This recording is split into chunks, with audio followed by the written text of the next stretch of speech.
Um,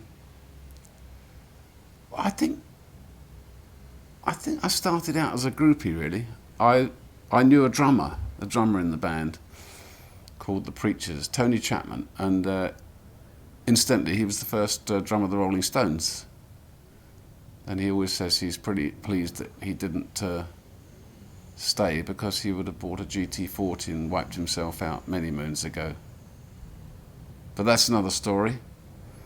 Um, yeah, I used to help the drummer Tony with his equipment, and I thought it was pretty cool. I used to wear a suit with the flashy silk satin line, and I think I was pretty cool.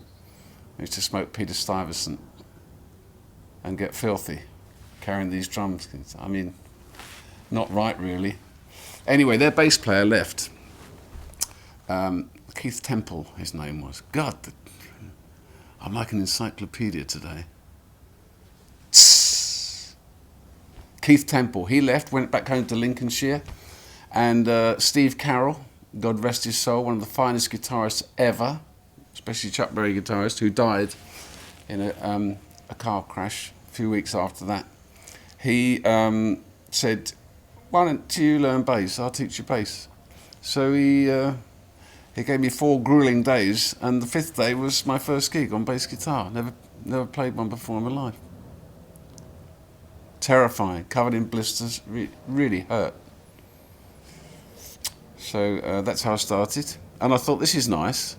And then a couple of times I got my clothes ripped off me by these girls, and stuff. And then, one thing led to another. You end up buying them lipstick, saying, "Put my name on the van," and you're away. You tear your own shirt, it looks good. And then finally they were really tearing it, because they were tearing it themselves and climbing in through the windows and, molesting me, which is nice.